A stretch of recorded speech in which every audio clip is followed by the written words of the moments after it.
Maldivlerin en büyük tesisi ve en eğlenceli tesisi olarak biliniyor. Otelin önüne uçağınızı park edebilirsiniz. Maldivlerin en büyük su üstü eğlence parkı yeri. Yemek yemeye gittiğimiz yolun güzelliği. Burası sıcak su yeriymiş. Şurası da soğuk suymuş. Şu an bir film setinin içindeki gibi bir his bu. Şahane. Bunlar işte Maldivler'de kazıkların üstüne villayı çakıyorlar. Dünyanın kaç yerinde bu şekilde bir haritalamayı görebilirsiniz. Çünkü karayolları yok. Çok fazla bu otelde aile de gördüm. Sadece balayı ya da çiftler olmuyor. Özellikle beni izleyen çocuklu aileler için de öneririm. Müthiş voleybol sahasını görüyorsunuz. Hazırsanız Maldivler'de go kart'ta yapabiliriz. Sizlere iyi seyirler, bize de keyifli bir balayı tatili olsun. Başlıyoruz. Türkiye'nin lider su arıtma markası Aura Sebilon Unique sunar. Tell me now, oh, why you calling me late at night, saying you need a ride when you don't tell me why. I got a thing about you. Hanımlar beyler, ben Deniz Pehlivan. Dünya turumun Maldivler ayağına şöyle rüya gibi bir yerden herkese merhabalar. Nasılsınız? Umarım her şey bizim hissettiğimiz gibi canavar gibi geçiyordur. Bir önceki bölümde Maldivlere nasıl geldik, nerede kalıyoruz, ulaşım nasıl sağlanır, bu tesis nasıl bir tesis hepsini göstermiştim. Odasından, akşamından, gündüzünden birazcık böyle detay geçmiştik. Ama bugün full bir günümüz olacağı için adayı, aktiviteleri keşfetme zamanı. Neymiş efendim? Maldivlere geldiğinde sıkılıyormuşsun. Neymiş efendim? 2 günden fazla ayırmaya gerek yokmuş. Videonun sonuna kadar izlediğinizde 2 gün, 3 gün yeter mi diye sorgulayacaksınız. Öyle bir güzel adada, öyle bir güzel resort'ta kalıyoruz. Bu kaldığımız yerin ismi Siam World. Maldivlerin en büyük tesisi ve en eğlenceli tesisi olarak biliniyor. 50 küsür hektarlık bir adadayız. Böyle bulunduğumuz iskelelerin üzerine kurulmuş bir dünya villalar var su üstünde. Aynı zamanda karada da. İşte bunların hepsini birlikte bugün keşfedeceğiz. O yüzden ne yapıyorduk? Video başlamadan önce Denizciğim, Burçinciğim, sizlere iyi geziler, severek takip ediyoruz. Aha benden bir beğeni, bir de yorum diyerek videoya başlarsanız çok sevinirim. Sizler için küçük ama bizim için kıymetli en büyük desteğiniz olmuş olur. O yüzden hanımlar beyler artık hazırsak bu rüyalar diyarında harika bir adada şahane bir günümüz olsun. Sizlere iyi seyirler, bize de keyifli bir balayı tatili olsun. Başlıyoruz. Gezimiz Aura Sebilon su arıtma cihazlarının desteğiyle başlıyor. Günaydınlar, günaydınlar, günaydınlar. Türkiye'den yaklaşık olarak 8 saatlik uçuş sonrasında geldiğimiz Maldivler'de harika bir yerde uyandık. Odayı göstermeyeceğim çok çünkü önceki bölümde gösterdim. İzleyenlere tekrar olur. Sabah bize havuzun üstünde yüzen kahvaltıdan yapmışlar. Böyle biraz tırtıkladık ama hani böyle çok da özenerek yemedik açıkçası. Çünkü suyun üstünde nasıl yiyeceksin ve soğuyor da yalan söylemeyelim. Birazcık da böyle hani balayı şımartmasını yapmışlardı. Şimdi de öğlene kadar biraz takıldık, yüzdük, dinlendik. Bir yol yorgunluğunu attık çünkü önceki gün hiç uyumamıştık neredeyse. 7 saatlik, 8 saatlik uçuşta. Bugün artık tam anlamıyla yüzlerin güldüğü, enerjinin geldiği an başlıyor. Ben yine hastayım. Burçin yine yıkıldı. İnşallah toparlayacağız onu bir bitki çaylarıyla falan. Klima çarptı. Sıcak da çarptı tabii ki. Şu an inanılmaz bir sıcak hava var. Hafif esiyor Allah'tan. Ana adaya doğru yürüyoruz. Yemek yemeye gideceğiz. Güzel böyle bir güne başlatacağız. Bunlar işte su üstüne kurmuş oldukları Maldivler'de aslında Maldivleri Maldivler yapan o lüks konseptin örneklerinden bir tanesi. Kazıkların üstüne villayı çakıyorlar. İçerisinde yatak odası, duşu, tuvaleti, havuzuna kadar oluyor. Böyle bir yer Maldivler. Allah, Burçin şuraya bak. Allah Allah Allah, şu güzelliğe bakın. Biz de plaja daha bugün ilk defa iniyoruz. Mavinin her tonunu görerek. Çok güzel görünüyor. O kadar şu kumlar yansıtıyor ki gözünüz resmen yerinden çıkacak. Bembeyaz bir albenisi var. Kahvaltıya, yemek yemeye gittiğimiz yolun güzelliği. Yani bugün çok fazla konuşmayı düşünmüyorum. Daha çok manzara göstereceğim. Şimdi böyle birlikte sizler ekranlarınızın başında, bizler de böyle keşfederek adayı inşallah güzel bir gün geçireceğiz. Bu isterseniz adada kiralayabildiğiniz arabalardan bir tanesi. Ada çok büyük olduğu için arabayla da gezebiliyorsunuz. Parasını veriyorsunuz. Bu 1 günlük, 2 günlük ne kadar isterseniz kiralıyorlar. Şurası da dolmuş doğa gibi düşünün. Buggy'lerle adanın farklı yerlerine sizi götürüyorlar. Ya kim der burası bir ada? Şehir gibi. Neden biliyor musunuz? Bakın şimdi size göstermek istiyorum. Daha önce böyle bir yer gördünüz mü bilmiyorum. O yüzden miliklerimi de anlatayım. 1, 2, 3, 4, 5 tane sadece suyun üstünde villaların olduğu bir kompleks burası. Bir de karalarda bir dünya villalar var. Şurada bakın durakları görüyorsunuz. Moskova, Cape Town, Kudafari, New York gibi. Bu duraklarla işte otobüs durağı mantığında, çünkü içerisi devasa bir alan. Burası da tesisin ortasında bulunan spor yerleri. O yüzden işte adada bir yerden bir yere giderken böyle duraklarda buggy'nizi bekliyorsunuz. Şu kare de çok güzel oldu arkadaşlar, ha, bakar mısınız? Bir palmiye, kokonat ağacı, arkada da cam gibi bir hava. Bak şu bagilerle geliyorsunuz. Biraz acele ediyorum çünkü yağmur geldi. Burası sonuçta tropikal bir bölge. Bir anda günlük güneşlikti daha 5 dakika önce gördüğünüz havayı. Şimdi ise yağmur bulutları toplanmaya, hatta damlamaya başladı. Şurada üstünkörü yemek yemiştik. Geç adaya ulaştığımız için. O yüzden bugün böyle güzel bir keyfini çıkartarak yemek yemek istiyoruz. Bu barın, restoranın ismi Tempo. Hello, how are you? Fine, thank you, sir. I'm perfect. Thank you very much. Have a nice day, Aziz. Aziz, sir. Yes. Where are you from? I'm from Bangladesh, sir. Bangladesh. Yes, sir. We are from Turkey. Thank you, sir. Yeah, thank you. Thank you brother. Thank you. Bye bye. Ve çalışanların neredeyse tamamı Bangladeşli, Hintli, Myanmarlı, örnek veriyorum o coğrafyadan. Bak geldi yağmur, hayırlı olsun. Şimdi bakalım bu sefer dolu dolu tezgahları, masaları görebileceğimiz bu restoranda neler varmış. Maldivlere geldiğinizde aç kalır mısınız? Önce bir içeceklerle başlayalım. Bakın burada istediğiniz guava meyve suyundan tutun da mangosuna, limonatalı mangosuna kadar hepsini alabiliyorsunuz. Bu arada bunlar all inclusive, yani her şey dahil mantığında çalıştığı için her şeyi bir kere başta para ödüyorsunuz. Sonra neredeyse hiçbir şeye ekstra ödemiyorsunuz. Masaja gidersin, onu ödersin. Özel bir şarap açtırırsın mesela, onu ödersin. Ama bu ana restoranların hiçbir tanesine ödemiyorsun. Burası da kocaman bir salata barı. Şurada ekmekler var. Burada istediğiniz şekilde makarnanızı yapıyorlar. Burada ızgara balık yapıyorlar. Burada sosisler var, hot dog gibi. Is it pork or beef? Chicken. Tavukmuş. Böyle bu şekilde ekmek arasına yapıyor. Şurada kızartılmış ürünler var. Bu kısmı biraz daha Hint mutfağının olduğu bir alan. Şurada da hatta veganlar için bir stand yapmışlar. Vegansanız da gelip buradan sebze ağırlıklı yemekleri yiyebiliyorsunuz. Burada mesela domatesli, mantarlı tavuk. Burada et rosto ve yanında da patates var. Thank you. Ki başka restoranlar da var burada. Mesela gidip şey yapabiliyorsunuz. Pizza restoranları, işte İtalyan örnek veriyorum. Restoranlarına gidebiliyorsunuz. Aç kalmazsınız yani. Şimdi biz de kendimize güzel tabaklarımızı yapacağız. Enerjiyi alacağız. Bu şekilde anlatıyorum ki bir gün bu videoları izlersiniz, Maldivlere, bu otele gelirsiniz mesela. Nelerle karşılaşacağınızı bilin istiyorum. Dünyanın her yerinde yaptığım gibi. Dostlarım şöyle bir tabak yaptım. Ekmek var, et var, tavuk var, yanına püre var. Daha ne olsun? Şuna naan diyorlar. Tereyağlı bildiğiniz bizdeki yufka ekmeği olur ya. Bunu Hintliler yapıyor. Hint mutfağında. Çok güzeldir. Bulduğunuz yerde yiyin. Bakalım yemekler nasıl? Çok güzel. Gulaş. Bildiğiniz gulaş yazıyordu. Macaristan'daki gibi. Yanında da püre vardı. Bunu çok beğendim. Şurada bir de tavuk vardı. Tavuğumuza bakalım. Şöyle bakın. Mis gibi domates soslu tavuk yapmışlar. Hava yine bozdu. Bir anda yine karardı. Bu da çok güzel. Bir de balığa bakalım. Harika. Daha ne olsun? Yanına da böyle suyumu söyledim.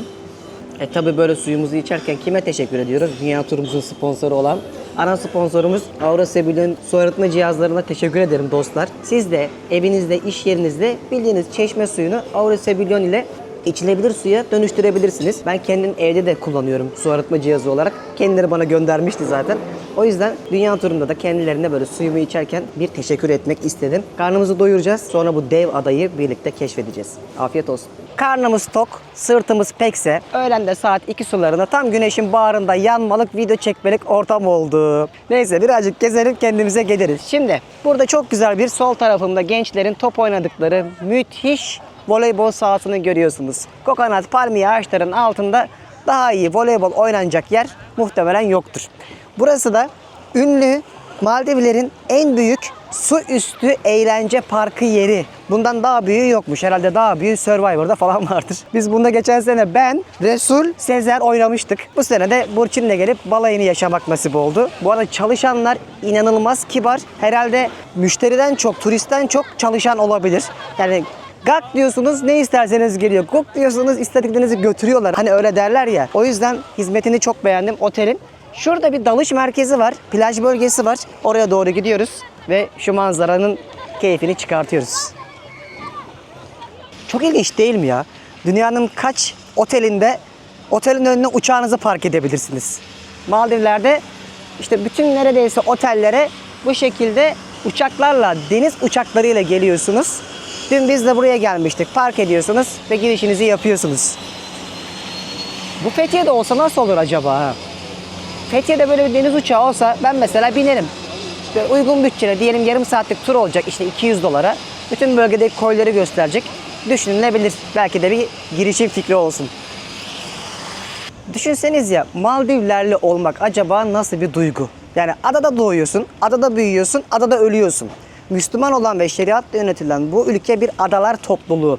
En kuzeyinden en güneyine kadar ki bütün adaları görebileceğiniz bir harita koymuşlar. Şimdi bizdeki il mantığını düşünün. Onların da atolleri oluyor. Yani atol bu ada topluluklarının bu devasa bölgenin ismine verilen aslında at. Böyle bir dünya atoller var ve her atol arasında tekneyle de ulaşım sağladığınız gibi uçaklarla da ulaşım sağlayabiliyorsunuz. Yani düşünün dünyanın kaç yerinde bu şekilde bir haritalamayı görebilirsiniz çünkü karayolları yok. Şimdi geldiğimiz yerde dalış merkezi. Çok zengin bir coğrafyada yaşadıkları için envai çeşit balık var. İsterseniz böyle şnorkelle, isterseniz tüplü dalış olarak da aktivitelere katılabiliyorsunuz. Burada değil de bir sonrakinde yapacağız biz bunu. Bu adadaki aktivitelerden daha çok yararlanmak istedik. Dalış hakkını bir sonrakinde kullanacağız. Bu adanınki de böyle bir yerde. Bu bayramın tadını da ne çocuklar çıkardı. Arkadaşlar dayanamadım. Şuradaki o su parkında eğlenmeye gidiyorum. Yarım saat falan vaktimiz var çünkü sonra Ben masaja sen gideceğiz. gelmeden önce orada oynarken çektim. Çektin mi? Çektim ama gözükmedi. Çocuklar da biraz eğlensin dedim ya. Ben dahil. Hadi görüşürüz. Why you calling me late at night, saying you need a ride when you don't tell me why?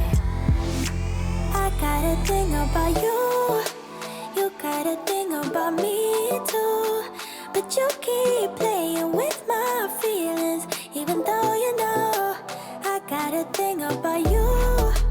We got a thing for each other, so don't go wasting what you feeling. Reset paketleri falan var ama fiyatları yazıyor mu? Yazıyor. Sambum var. Evet arkadaşlar, buralara kadar gelmişken düğün yorgunluğunu atalım artık, bir masaja gelelim dedik. Adada böyle güzel bir spaları da varmış. İsmi de Vitalgo'ymuş. Şimdi burada bir saat kendimizi şımartacağız. Hadi gelin. Hello. Good afternoon. We have a reservation. Dışarısı yanıyor ama içerisi buz gibi. Bir de şu masaj yerine geldiğinin kokusu var ya, insanın ruhu daha girerken dinleniyor. Özlemişiz. Buranın peyzajı da muhteşem. Yani adanın neresine giderseniz gidin bir ormanın içerisindeymişsiniz gibi hissettirmişler. Teker teker yapraklarına kadar temizliyorlar. Ekip çok iyi çalışıyor. Yani peyzajına bile bayıldım. Yalan söylemeyeyim. Masaja gittiğimiz yolun güzelliğine bak Burçin. Evet, şimdi masaj yerine geldik. Hello, good afternoon. Thank you very much. Where are you from? From the Philippines. Philippines. Hello, hello. We were in Palawan. Yeah, 2-3 months ago. Oh, so how is it? Did you Lovely. It was beautiful. Thank you. You can have a Diyor ki temizlenmeniz için önce şöyle buz gibi bir havlu yapmışlar. Oh. Naneli. Mis gibi kokuyor. Ben bu kaliteli yaşamı seviyorum ya. Kaliteli hayat güzelmiş. Kimin lafı bu? Hayta yollarda. Ona da selam olsun Bali'de. Bali'ye de gidecekseniz kankama ulaşırsınız. Bakın şöyle bir ginger tea yapmış. Zencefil çayı. Ve ben biz hep Burçin'le evde bundan içeriz. Şimdiden rahatladım. Hadi bakalım güzel bir spa olsun. Hello. How are you? We are good. soften, relaxing the pressure is softened. Okey. Şimdi bize formları doldurttular. Şöyle kokular getirdi. Ne tür koku istiyorsun diye. Biz bunu seçtik. Lavenderi, lavantayı. Birazdan da masajımız başlayacak. Hizmet 10 numara. Tam şimdiden daha girerken şımartıldık. Yani burası kuaförmüş. Manikür pedikür yeriymiş. Her şey var ya. Yeter ki yaptırmak iste. He, su terapi odalarıymış buralarda. So from here, we do have the changing room for the ladies and men. And we from here, Buhar odaları, saunalar. shower picked up. Şimdi asıl Burçin şuranın güzelliğine bak. This is our pool. This is that corner. It's a one, and this one. Bak burası sıcak su yeriymiş. Şurası da soğuk suymuş. Var ya şu an bir film setinin içindeki gibi bir his bu. Şahane. Şimdi oda kısmına götürüyorlar. Az önce Instagram bir hayalin peşinde de paylaştım buraları. Yıkılıyor ortalık. Oradan da takip edersiniz anlık olarak dostlar. Masaj odalarından bir tanesinde şimdi girişimizi yapıyoruz. Allah Allah. Burası da başka yere açıldı. Masaj odası değilmiş. Hani kapıyı açınca insan bir bina bekliyor ama sanki cennete açılan kapı gibi oldu. Harika ya. Bu taşları masajın olduğu yere bilerek bu şekilde koymuşlar. Yalın ayak yürüyelim diye. Böylece ayak kaslarınız, sinirleriniz rahatlıyormuş. Ayak refleksözcüsü denilen neyse işte. O yüzden şimdi bunlar bizi dolandırıyor olmasın Burçin. Boşuna yürütüp böyle masaja yani. Var şeyde hemen art niyet arıyorum. Burada böyle bir sürü oda varmış. Şimdi bizim odamız burası olacak. Veli ismi de. Baksana. Harbi ismi Veli'ymiş. Acaba niye böyle koymuşlar? Room temperature Buz. is okay. Bu bir masaj değil, başka bir huzur ve keyifti. Biz bir de relaxing, dinlendirici olanı aldık. Ben pert olmuşum. Uyandığımda böyle sanki bir çağ geçmiş kadar dinlendim. Çok keyifliydi gerçekten. Bunu da yaptıysak hadi oteli de keşfetmeye devam edelim. Şimdi daha bu otelin içinde bir sürü yer var demiştim. Elimden geldikçe onları da size göstereceğim. Bir kendime geleyim mi ondan sonra. Şimdi birazdan Maldivler gerçeklerini konuşalım. Mesela bir tane araba kiralıyorsunuz dedim ya elektrikli. Onun günlüğü 386 dolarmış. Neden 386? 6'yı kim koydu? Evet. It's included taxes. Vergi denk geldi muhtemelen. 500 dolar depozito. Neyse Allah'tan kardeşimiz var. Bizi götürüyor. Şimdi nereye gidiyoruz? Çok ilginç bir yere. Şimdi go karting'e gidiyoruz. Ya Beğenirsiniz. Maldivler'de bir adada kim der go kart olsun. Çok ilginç. Yalnız bu yer. Maldivler'de sadece bundan mı var? Bu adada. Evet. Ha. Bu sadece bu adada var. İsterseniz bakın böyle paddle ve tenis alanları, basket sahaları da vardı hemen şurada. Toplu oynayabiliyorsunuz. Halı sahalar da var. Ve go-kart. Maldivler'deki tek go-kart alanında gelmişken go-kartımızı yapalım. Evet. Hazırsanız Maldivler'de go-kart da yapabiliriz. Bizim eşkaller bu oldu. Şöyle belgede imzalattılar. Güvenlikten dolayı. Bu şekilde de bir eksiklik oldu ama bu şekilde daha temiz olur dediler. Kask da bayağı sağlam kask ha. Hiç malzemeden çalmamışlar değil mi? Sanırsın Formula 1'e katılacağız. Okay. If you're ready, we can go from the bridge. Let's go. Yes, Michael. Okay. Hadi bakalım. Başlıyoruz. Vay vay vay. İşte go-kart alanımız böyle güzel bir parkın ortasında. Bizden başka şu an bunu yapacak kimse yok. İkimiz olacağız. İkimiz yarışacağız Burçin'le. Hadi bakalım. İyi olan kazansın. Arabalarımız geldi. 15 kilometre yapıyormuş en fazla. To finish. Finish. Okay. Okay, we are ready. Sal bizi. Dur ama kaçtı. Ya. Gitmiyor mu? Gitmiyor.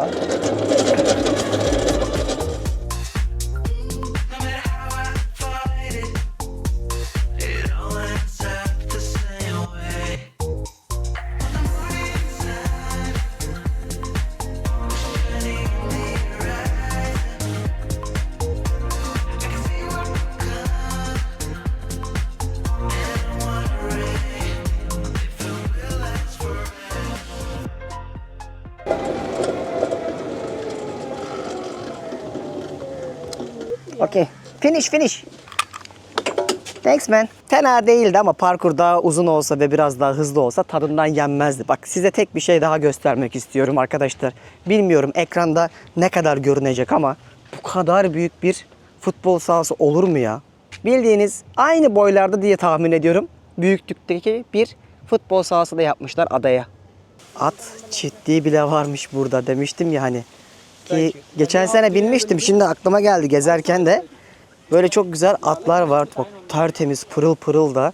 Bu da çiftliğin olduğu yerin alanıymış. Şu çimin güzelliğine bakar mısınız? Bu çimi nasıl korumuşlar bilmiyorum bu kadar sıcak bir ortamda. Diyelim Maldivlere geldin, canımı sıkıldın. Ata da biniyorsun yani anlayacağın. Daha var her yerde. Bakın bir tanesini görüyorsunuz. Şurada. Bize bakıyor. Gözlerini de çıkartmış. Bu kıza benziyor, dişiye benziyor bak. Aa gitti. Her yerde bunlardan var. Şuraya doğru gidelim gel. Şurada küçük bir çiftlik kurmuşlardı öyle hatırlıyorum. Bakar mısınız? Burada keçilerin olduğu, oğlakların olduğu küçük bir Ağıl var. ağılları var. Ne yapıyorsunuz? Bir şey istiyor sanki. Böyle çok büyük bir alan da yapmışlar hayvanlar için. Bu arada tertemiz, pırıl pırıl arkadaşlar. Hayvanlara da iyi sahip çıkıyorlar burada. Çocuklarınız da gelip mesela böyle onları hayvanlarla da biraz böyle sosyalleştirmek isterseniz değerlendirebilirsiniz. Mesela çok fazla bu otelde aile de gördüm. Böyle tatile gelmişler. Sadece balayı ya da çiftler olmuyor. Özellikle beni izleyen çocuklu aileler için de öneririm. Aklınızda bulunsun. Burası da Shipwrecked adında bir restoran ve önünde ortak kullanım için herkesin rahatça gelip keyif yapabileceği havuzu var. Birazcık hava yine kapatmaya başladı. En azından sıcaklık gitti. Çok güzel oldu. Manzaranın renkleri biraz hani ton farkı oluyor ama inanın şikayetçi değilim. Sıcağını anlatamam size. Yüzünüz resmen yanıyor. Adana'nın artık en ucuna kadar geldik. Şurada birkaç yer daha var size göstermek istedim. Biraz orada akşamüstü keyfi yaparız. Burası da böyle havuz keyfi yapmak isteyenler için güzel bir yerlerden. Şimdi akşamüstü bir şeyler içmeye geldik. Adanın en ucunda bulunan The Orchid adındaki mekanı göstereceğim sizlere. Burası da çok güzel. Yine buranın da böyle kocaman bir havuzu var. Palmiye ağaçlarının altında okyanusa karşı yüzüyorsunuz. Biraz esiyor ama burası. Diğer taraflarda böyle rüzgar yoktu. Burada bayağı bir rüzgar var. Ama yine de her şeye rağmen çok güzel. Ben geçen sene buraya geldiğimde ta şuralara kadar yürümüştüm. Hatta burada drone uçurup çok güzel manzaralarda çekmiştim. Tabii o dönemlerde böyle rüzgar yoktu. Birazcık daha farklı bir halini görüyoruz. Yine de şükürler olsun harika yerlerdeyiz. Bu akşam olursa yine size gösteririm. Burada sahne sanatları şovları oluyor akşamları. İlk geldiğimiz gün Maldivler gecesi vardı. Bu bulunduğum yerin ismi de Together. Şu ana kadarki adadaki en büyük havuz bölgesini göstereyim sizlere. Bakın böyle koca bir havuzu var. Etrafta da böyle küçük havuzlar var. Dolanıyor bakın görüyorsunuz. Ana havuzu bile devasa. O yüzden geldiğinizde bu adada her yerde havuz da görebiliyorsunuz. Güzel oluyor burası. Bu akşam yine bir etkinlik daha var. Onu da görmeye geleceğiz zaten. Şimdi dostlarım bakın akşam yemeğinde böyle bir deniz mahsulü restoranına geldik. Masamızı ayırdılar. Birazdan mekan açılacak. Bir yandan da gün batımını izliyoruz. Burada şöyle havuzların içerisinde hatta balıklar var. Direkt ne yiyeceksiniz de seçebiliyorsunuz. Ortam da çok güzel.